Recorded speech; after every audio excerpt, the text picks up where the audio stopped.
تلویزیون موسیقی تاجیکستان شاهنواز تقدیم میکند.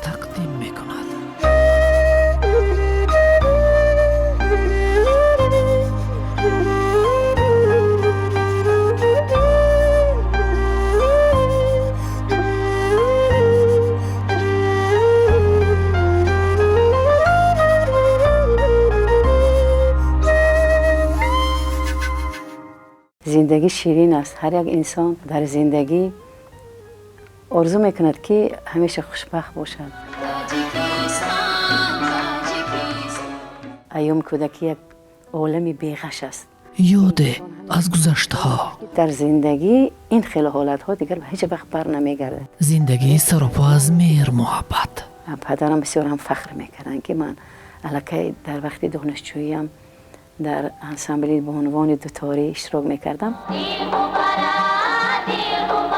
که ما دوتارچی دخترها اینسترومنت را سراییدیم. دیری نگذشته انسامبلی زیبا خواندن ترانه های جاویدانه. بیمارم دلم تنگ آمده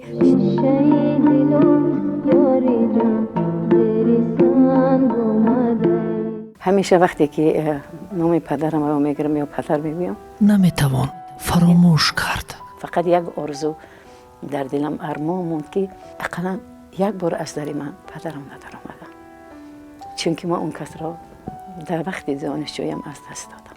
چون پدر گویم همیشه چشمی منم میشود. نه اپای نگینه همین بالا برو مسائل بدن که قصه های زندگی. لالتی بچم گفتم ها اپا من خیلی من تو رو تماما نشناختم. تو تماما دیگه خیلی شدی. و خاطره های هنرپیشه خلقی تاجیکستان لاله عزیزوه. این بخت بلندی ما شکر میکنیم. جوان ها باید که دو چند شکر کنن، برای این خیلی حالت ها به هر کس نصیب هم نمیگردد. در برنامه نوبتی انگاره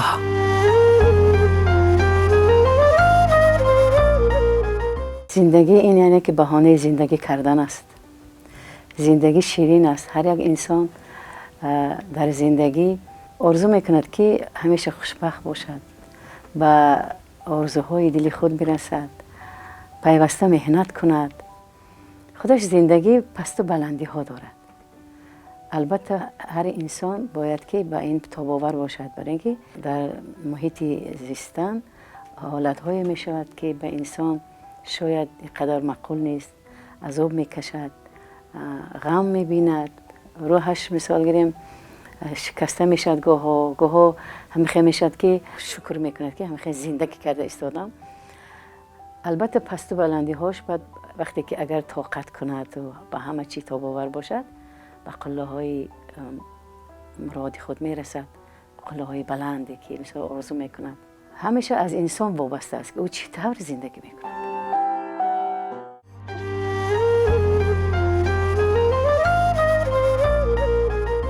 ایام کودکی این بهترین حالت هایی هست که انسان در زندگی می بیند، حس نمی کند. بسیار هم ایام کودکی یک عالمی بیغش است که انسان همیشه آرزو پرور است، بسیار چیزها را نمیداند در زندگی، بسیار خرسند است.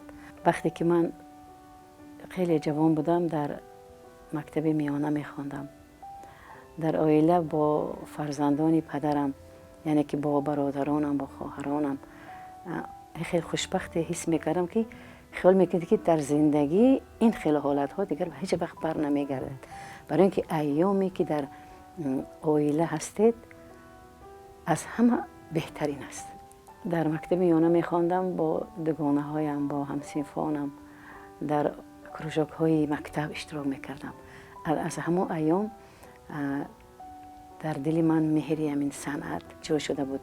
خیلی خرسال بودم، لیکن نمیدونستم که در آینده من چی میشوم. گاهی میگفتم که من درس های دقیق بسیارم بهای اعلا میگرفتم، میگفتم که من معلم متماتیک و وقتا متماتیک میشم میگفتم. بعد رحمتی مادرم میخواستن که من طبیب باشم، لیکن طبیبی رو دوست می‌داشتم و خیال میکردم که من بسیار هم نازک باشم، شاید من دکتر شدن نتوانم، طبیب شدن نتوانم. پدری بزرگوارم سبب شدن و راه صنعت رو من انتخاب کردم. برای اینکه پدرم شاید همین صنعتی مرا حس کردن، دانستن که همین خیلی استعداد دارم، یا که شاید فرزندانم مادرشان نیست و همینو به مادری خود را حس نکنن.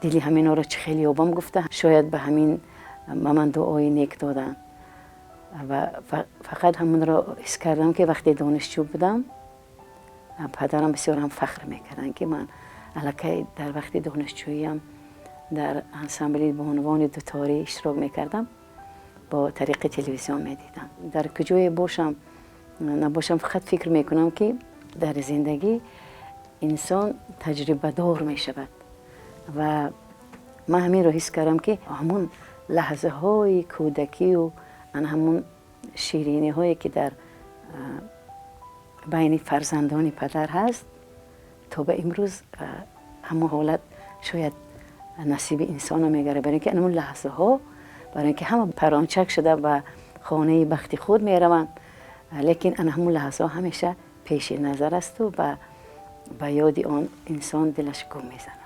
همون لحظه های کودکی لحظه های ناتکرار است. الوداع پنج چاری کودکی، خیر مقدم پنج چاری زندگی.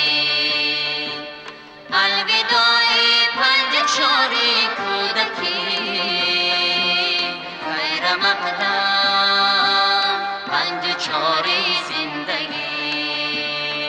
یگانه وقتی که ما بسیار جوان از مادر به نصیب ماندیم، پدرم بسیار ما رو ارکه کلام میکردن. خیال میکنم در بین فرزندا همشون همین رو حس کرده بودن که پدرم ما رو بسیار دوست میداشتن و من تا به امروز به همه آرزوهای دل خود رسیدم، لیکن یک آرزوی داشتم که اقلا پدرم یک بار از در من درون، همین نصیب من نشد. بسیار هم مهربان بودم، مهر محبت بسیار به پدرم خیلی زیاد بود. اون کسا مرا بسیار دوست می داشتن. ما وقتی که مادرم از دنیا گذشتن صنف ششم میخوندم. خیلی شاید همون محیط بود ما بسیار نادان بودستیم، برای اینکه این وقتی که حاضر من نبیره های خدا را نگاه میکنم در صنف ششم میخوندگی اونقدر دانا هستن و همه چی سرفهم میروند، اینقدر دنیا رو تیز میفهمند. پدرم وقتی که دانشجو بودم از دنیا گذشت. اون کس بسیار احتیاط میکردن، ما رو بسیار احترام میکردن، چقدر میخواستن که همین ما حس نکنیم به مادری خودمانه. انا همون شاید هم استعدادم حس کردن و فرزندم دلش همین آرزوی کاش برسد گفتن. همین برای همین پدرم دعای نیک دادم و من تا با امروز به جاده صنعت قدم نهاده به آرزوهای دل خود رسیدم. فقط یک آرزو در دلم ارمان موند که اقلا یک بار از در من پدرم ندار آمده، چون که ما اون کس را در وقت دانشجویم از دست دادم. چون پدر گویم همیشه چشم منم میشود، از دلی آزرده‌ام یک پاره کم میشود. بسیار میخواستم که درباره پدر سرود خوانم. بعد وقتی که با طریق رادیو از طرف ترس مراد آتابایف که اون کس شادروان هنرمندی بسیار هم ناتکرار و یک آواز مرغله‌داری به خود خاص داشتند، سخنها از شاعره زلفی عطایی می باشن. بعد وقتی همه سراییدن من گفتم که انا همین سرود رو باید من هم سرایم، برای اینکه انا هم میگه که من خوانساده باشم درباره پدرم، خصوصا وقتی که چون پدر گویم همیشه چشم من نم می شود، از دلی آزردم یک پاره کم می شود. بعد یک جاش ای پدر عمری عزیزت در جدایی ها گذشت. چون پدر گویم همیشه چشم منم می شود، از دلی آزرده‌ام یک پاره کم می شود. خود به خود پیدا شوند آشنایی بی محل، خود به خود پیدا شوند آشنایی بی محل. همچو پیران قامتی بالای من خم می شود.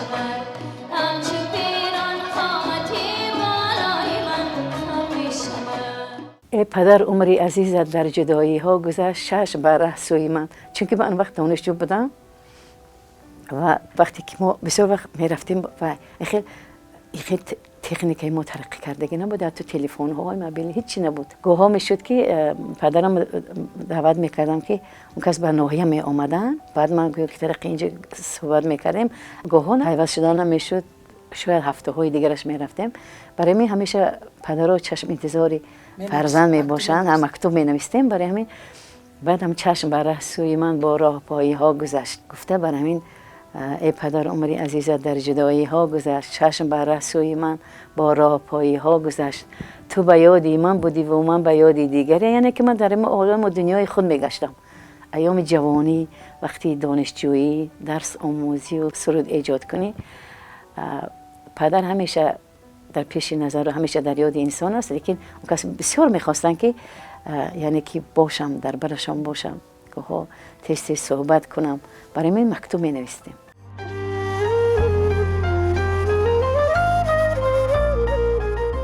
در انسمبلی به عنوان دوتاری کار میکردم، هم دانشجو بودم هم کار میکردیم. بعد ما هم چون سلیست که برآمد میکردیم در یک خان سرودهای تاجیکستانی عزیزم، بعد و گندم مادرم شد نیامد یارم گفته سرودار میخواندیم. بسیار سرودهایی که با همی انسمبل میخواندیم. برای یک سروداش به بیمارم دلم تنگ آمده شیشه دلم، بعد با همراهی ملکه کنجه و یک خانه میکردیم. بیمارم دلم تنگ آمده شیشه دلم یاری جان زیر سنگ آمده. بیمارم دلم تنگ آمده شیشه دلم یاری جان زیر سنگ آمده. نقرات رو میخواندیم و بعد 4 مصرع 2 بیتی هاشه نوبتکی میخواندیم. وقتی که ما دوتارچی دخترها این سرود را سراییدیم و بعد دیری نگذشته با طریق مثلا انسمبل زیبا بخواندن و اونجا هم رقص مانده بودن، با که کمتر دیگرگون کرده بودن موسیقیشم و سخنهاشم و کمتر دیگرگون تر بود. لیکن در اصل همین سرود. جورا جان دلم تنگ اومده شیشه دلم یاری جان زیر سنگ اومده. جورا جان دلم تنگ اومده شیشه دلم یاری جان زیر سنگ اومده. من اول در آموزشگاه خواندم در خوجند، یعنی که در آموزشگاه موسیقی به نام صادرخان حافظ که در جاری و امین خارخانی و همین چیزا رو می آموختم. بعد پدرم بسیار که سرودهای شادروان برنای ساق و با محمد نیازفر بسیار دوست می داشتن، گوش میکردن. و من صنعت اصیل کلاسیکی رو بسیار هم دوست می داشتم و گفتن که من همه آرزو دارم که لاله خانم به شرط اعتراض به دانشکده میبرم. خودشون آوردن، یک جای آمدیم حجتهایم را سپاریدم. بعد گفتن که من میخواهم که تو شاگردی برنامه ساقبا باشی و مثل برنامه ساقبا سرودهای کلاسیکی سرایی. بعد من راست شدم نمیدونستم که برنامه ساقبا در دانشکده درس میدین. وقتی که به دانشکده آمدیم حجتهای خود را سپاریدیم با همراهی دیگانم شاهده هاشم و حنیفه یرگش و از ولایت سوخت آمده بودیم. بعد همراه تیار کردیم، امتحان را سپاریدیم و خوشبختانه وقتی که من به دانشکده داخل شدم، وقتی خوانش سر می شود به من گفتن که شما شاگردی برنامه ساقبه. باور کنید از خرسندی خودم حیران شدم. گفتم این همش الان من حس میکنم که هم آرزوهای پدرم و دعای پدرم است. و خوشبختانه 5 سال من تحت نظارت استادی عزیز و گرامی هم شادروان برنامه ساقبه از سرودهای کلاسیکی، سرودهای نیاگان با خبر گشتم. در همون ایام دانشجوییم در انسمبل بانوان دوتاری کار و فعالیت کردم. چمن شد تا سر تا ز گل گشته بهار آمده ز هر شاخه گلی اکثر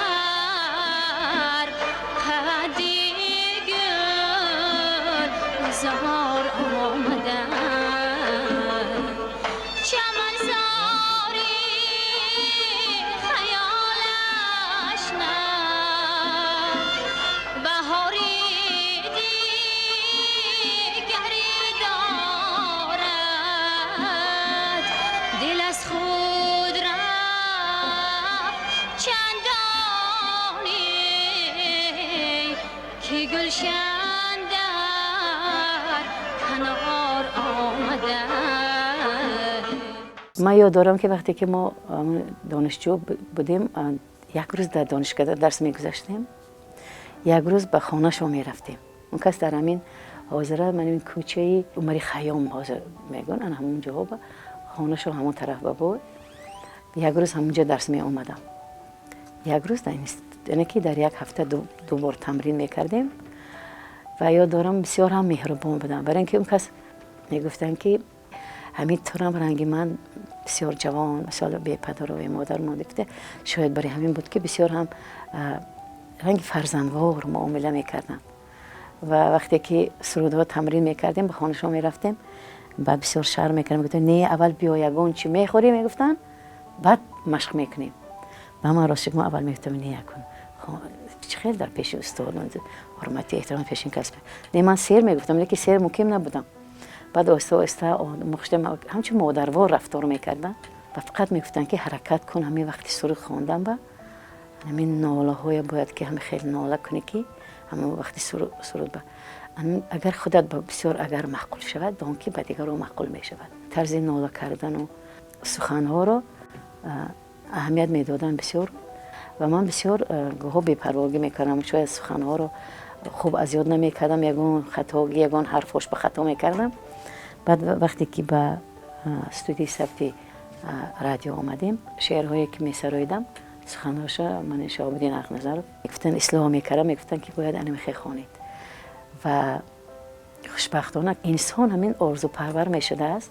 شاید همین بختی بلندی من بود که با یک انسانی که پر همین در دریای موسیقی شنا میکنه، انا خیلی انسان اگر که نصیب من گشت که من بابا همین خیلی مردی صنعت دوست و صنعت فهم و شعر فهم، یعنی که همیشه با من حساب کنم تا با امروز همیشه یاردمشان همیشه هست، برای اینکه در همه حالت ها من با اون کس صحبت میکنم و مصلحت میکنم و همیشه با مصلحتشان، برای اینکه بسیار چیزا رو اون کس میپرسم و با مصلحت اون کس ثبت میکردم تا به امروز.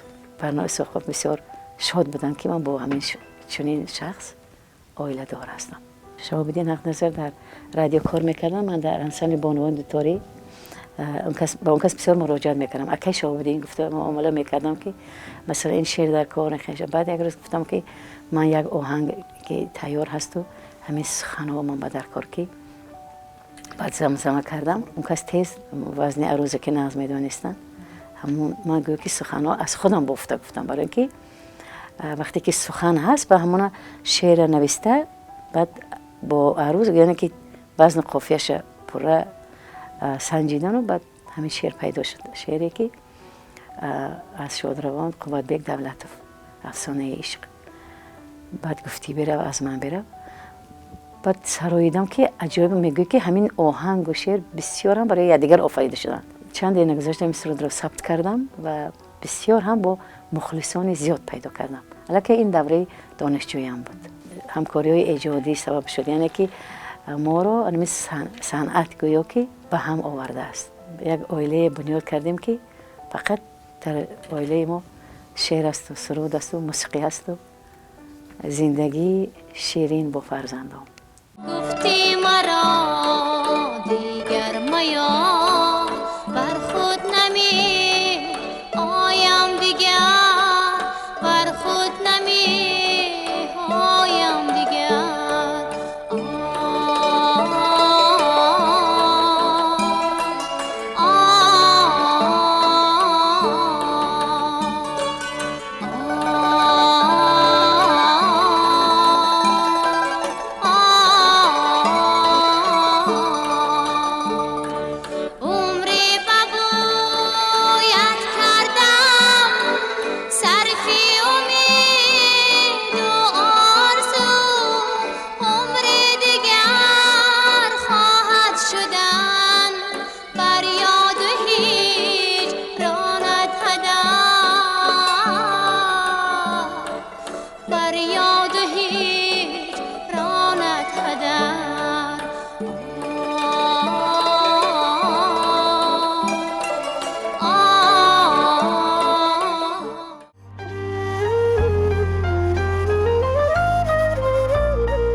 سرودهای اولی که من سراییدم با انسمبل دوتورچی دختران، بعد آیسته آیسته خودم در تنهایی سراییدم. ساقنم سفتی کلان، هرگه من بیمانی، افسانه عشق. انمی سرودهای افسانه عشق هرگه وقتی دانشجویی ثبت نمودم که با انمی دانشجویانی که در اینستیتوت میخواندن ان همون ها نواختگی و دو سرودم را در وقتی ثبت دایره را ملکه کنجیوه نواخته است با همراهی پسرایی که می نواختن مطربان دانشجو. 1989 بعد به انسمبل دریا آمدیم. بعد علمی سرودهای همین تاجیکستان و در شهری مسافری و بعد رباعیت‌های زرافشان این چیزها الکی در انسمبل دریا ایجاد کردن گرفتم. برای اینکه در انسمبل ششماخان می‌خواندم، سرودهای گوناگون می‌خواندیم و سرودهای دست جمعی بسیار می‌خواندیم و سرودهای کلاسیکی. و وقتی که به انسمبل دریا آمدم پیش خود مقصد گذاشتم که من باید اکن هر یک کاری که یعنی که آغاز میکنید باید که با یک نویگری باشد، با یک دیگر راه باشد، باید که مثلا گیریم سبک الوهیده خود باشد. و من گفتم خیلی انکنو باید که در انسمبل دریا من معرفگری سرودهای زنانه، یعنی که با طرز زنانه سراییدنی سرودهای زرافشانی، یعنی که مسشاهی باشم. در این انسمبل هم سرودهای کلاسیک میخوندم، هم سرودهای بسته‌کاران، هم سرودهای خلقی و هم سرودهای همین هادی زرافشان، یعنی که سرودهای مسشاهی خود ایجاد کردم. های شب روز شود بیادی تو ناله کنم، های فریاد همه از جیگری پاره کنم، های فریادی منی سوخته به جای نرسد، های فریادی منی سوخته به جای نرسد، های دل را به خیالی روی تو واله کنم، ای وای واله کنم. آستینت جنبانده بیا یار یاری، عاشقت سوزانده بیا یار یاری، آستینت جنبانده بیا یار یاری، عاشقت سوزانده بیا یار یاری. در انسمبل دریا یک روز پرویز یوسفی اومدن، بعد گفتن که لاله بانو همین یک آهنگ همین شما سرایید. بعد گفتم مایلش است. بعد شدیم مشق کردیم و من بسیار معقول شد. این سرود را خیالم اون کس به دیگر هنرمند دادگی بدهند. وقتی وی ثبت می نماید اون کس میگن نه نباید لاله خواند. و اون که آمدن ما ثبت کردیم، راستش رو بگم از اول فقط تاقی به سر می کردم، مو می بافتم و من همین طرز موی خود رو دیگر خیلی آرایش نداده بودم. بعد همین یک دوستانم با من گفتن که بیا هم یک بارم تو موت دیگه خیلی زمانوی تر کرده، بیا همین خانگاه سیومکه داشتیم، باور میکنید. بعد همین شبی باران و بعد یک سه سرود دیگه رستم شاه عظیم سیومکه کردن در تلویزیون. بعد پرچاسکه هم دیگر لباس ها دیگه کردم، باور میکنید. وقتی که سیومکه کردم بعد سیومکه تمام شد و کارخانه آمدم رادیو با. بعد در رادیو آمدم که در همین طرف ما دریا در سیم آشیانه بودیم، نه اپای نگینه همین بالا برو مساد بودن که با خودم خیلی نادانک زده اپشتشان برو آمدن گرفتم با یک قفا نگاه کردن و با گشتم رفتن گریدن نشناختن. بعد برو آمدن اپشتم ای لاله تویی بچم؟ گفتم ها اپا من خیلی من تو رو تماما نشناختم، تو تماما دیگه خیلی شدی. بعد سیومکه کردیم، بعد مردم هم دیدن، هم آخ دیدن اکوای تماما فرق داشته از زمین تا آسمان. من دیگه خیلی فقط سیومکه میکردم، بعد این سیومکه کردم خوشرویتر اومده سو. بعد عجب خیلی زمانوی تر بود، همون سالها و سال موافق بود. اما لیکن چند در دوستانم ایراد میگفتن که خب بیا اخن کمتر همین موت آرایش دیگه کنیم، خیلی کنیم. همه هنرمندا امروز میبیان پگه میبینی بیارن نمیشناسی ای تو همین یک خیلی فقط میبرای. من میگفتم که من معلم مردم همه خیلی دوست میدارن، بگذار همه خیلی دوست دارن، من تا به آخرم همه خیلی میهرم هم میگفتم دیگه. بعد همونجا کمتر آرایشی اگه من اقا آرایشی با بسیار هم عادی ترک بود، گویا که تماما من دیگه آدم نشان داد. اپای نگینه نشاختم. من گفتم اپا جان چی بر نشاخته؟ گفتن که ای بچم تو تماما دیگه خیلی شدی. بعد خیلی همون کم بعد آرایش میدادیم. شبی باران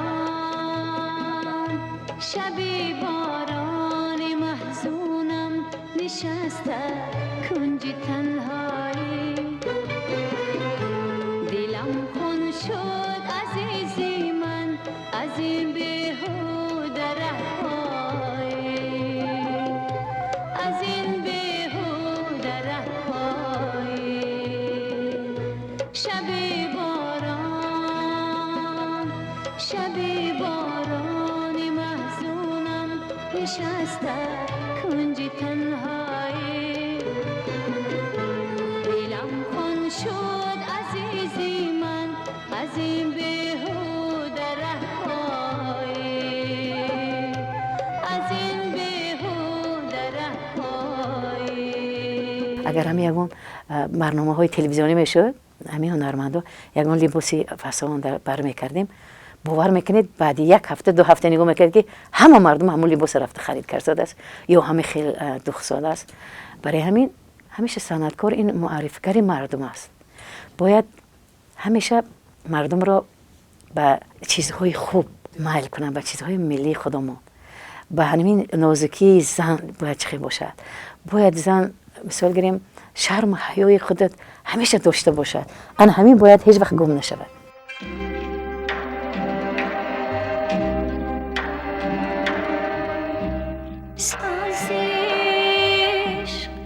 سازش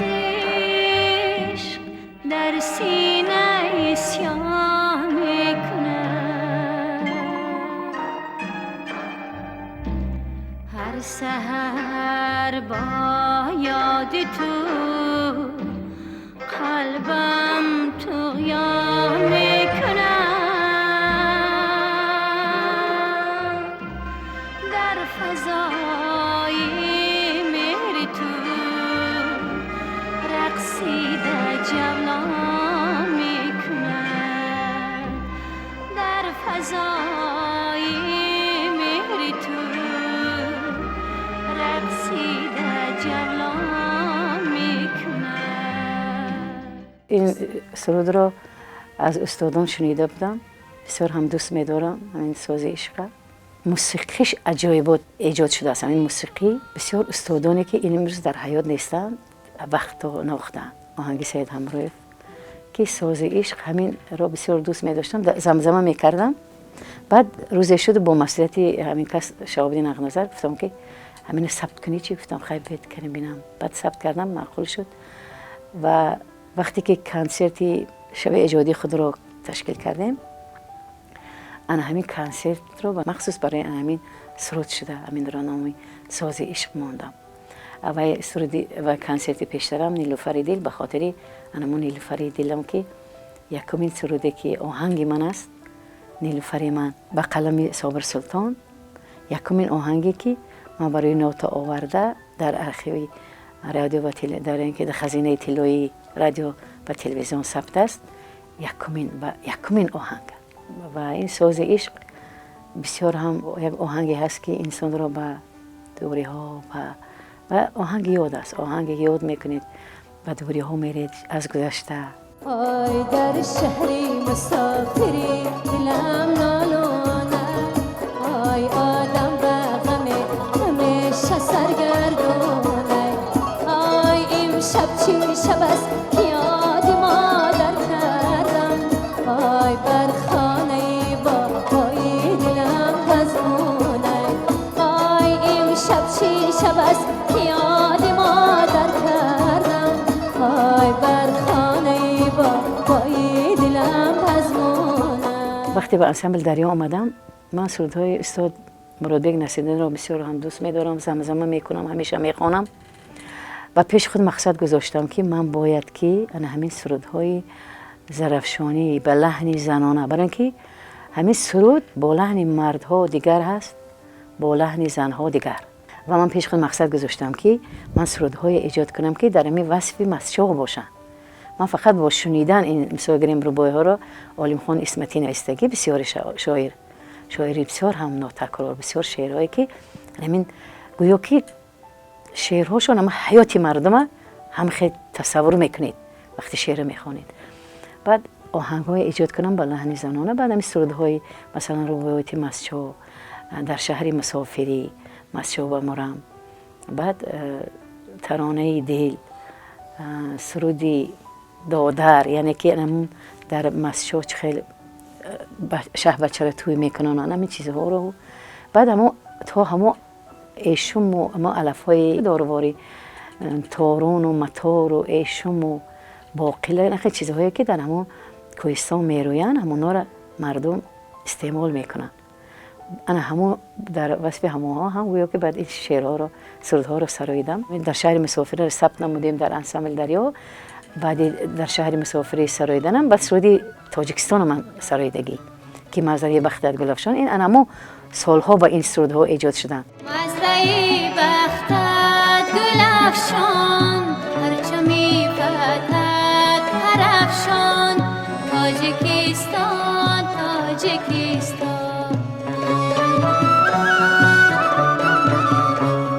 مردم سرجم بادا، دشمنت بادا پریشان، تاجیکستان تاجیکستان. مردم سرجم بادا، دشمنت بادا پریشان، تاجیکستان تاجیکستان. روزگارت ساده بادا، مردمت آزاده بادا، چون درت بر روی دنیا هر گره بگشاده بادا. انا همه سالها بسیار آهنگ‌های جالب و بسیار آهنگ‌های دلرس، آهنگ‌هایی که همین مردم رو در دل و دیدش همین مهر وطن و دیار جا میکند. استاد سید خبلا همه خیلی آهنگ‌های بهترین عالی جناب ایجاد کردن که همه هنرمندان دریا قریب از این سرودها سراییدیم. همش در وصف مهر زیاد به نسبت به دیار و وطن خود. همین تمام انسانی که بگذاره وای در کدام گوشه تاجیکستان باشد، وقتی این سرودها رو گوش میکرد، همین میگفت که چه خیلی کنم همین شب در خانه در پیش پدر و مادر باشم یا که در تاجیکستان باشم، برای اینکه هم مرم در دلش مهری و وطنداری را بیدار کرد. و همین سرودی تاجیکستان یاد دارم که بعد این خیلی آرامی ها شد و تینجی امانی شد و صلح شد و مردمی ما به تاجیکستان زیبای خود برگشتن. بعد در همون معرکه هاشو میرفتیم نقل میکردم، میفتم ما همین سرود شما را برای طریق رادیو برنامه خاکی وطن گوش میکردیم. اما وقت ما یاد دارم که هر شب خودی همیشه آمدین می نویستن در خانه و میفتم داداش چی می نویسید؟ میفتن بعد همین چیزایی نویسم که در دل دیده مردم همین راه یابد. مکتوب ها می آمد که ها می خواندم و گریه میکردیم. چقدر مردم از در مسافرت بودن، در افغانستان بودن و در همه کنار جمهوری بودن، در دور خارج از کشور.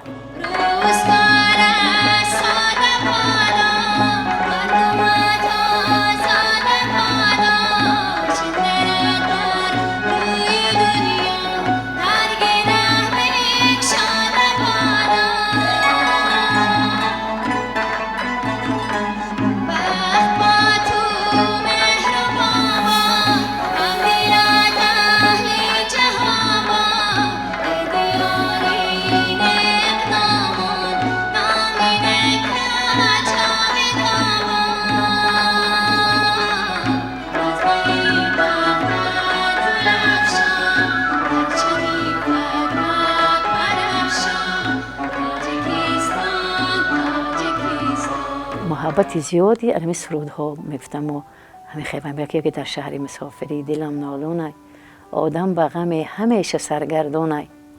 این شب چی شب است که یادی مادر کردم، بر خانه بابایی دلم پزمای. بر خانه بابایی همه چه؟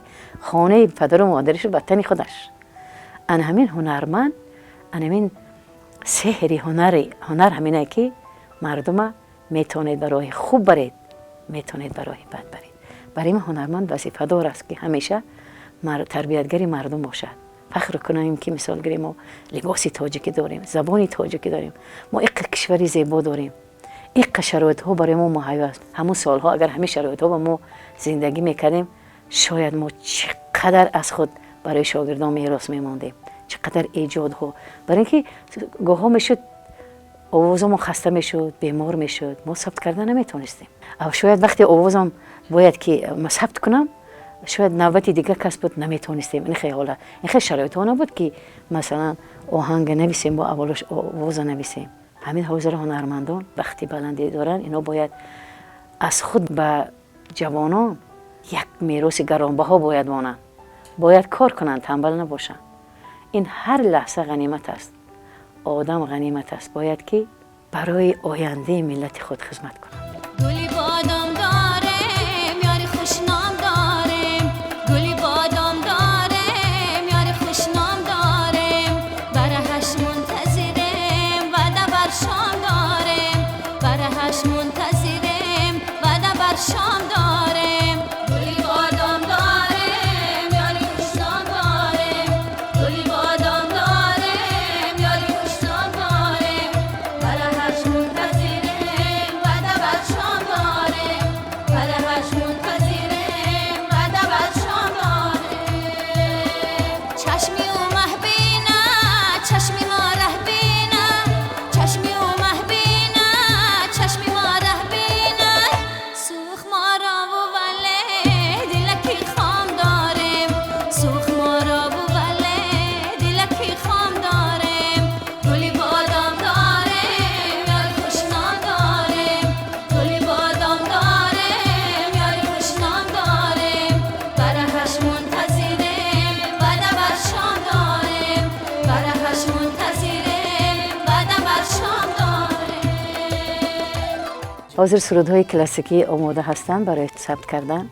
پیش خود مقصد گذاشتم که اقلا یک 10 سرودی آهنگ‌های بسیار هم به دل مردم نزدیک از سرودهای نیاگانیان که 6 مقام برای مخلصان خود ثبت کنم در خزینه طلای رادیو و شاگردان و آینده هنرمندان جوان میراث مانم. برای اینکه از ما همین سرود میماند. بعد از چند ساله ها آیا ما هستیم نیستیم، لیکن سرودهای اصیل همیشه زنده هستند. هر وقتی مثلا همین هستم در زندگیم، قدم میمانم، کار میرم، میبیم، هر لحظه شکر میکنم. روز به روز این زیبایی را شکر کردن. همین تاجیکستان ما را از چشم بد نگاه دارد. الهیم فقط آبادی باشد، زیبایی باشد. این الهام بخش میشه برای انسان. روحی ما همیشه بالیده هست، خاطر ما جمع است. چرا شکرانه نکنیم، کار نکنیم؟ باید ما تا روزهای دقیقه های آخرین حیات خود در جاده صنعت سهم گذار باشیم، مهنت کنیم برای نسل آینده، برای صنعت اصیل تاجیکی خودمون. این شرایط حاضر هست، این در گوش خیال یگان کس هم نبود. این بخت بلندی ما امروزهای دیدیم شکر میکنیم. جوان‌ها باید که دو چند شکر کنن. برای این خیلی حالت ها به هر کس نصیب هم نمیگردد. نوری چشمانم تو باشی تاجیکستان، زور و درمانم تو باشی تاجیکستان، من به غیر جان و جانانه ندارم، جان و جانانم تو باشی تاجیکستان، مادری جانم تو باشی تاجیکستان، جان و جانانم تو باشی تاجیکستان.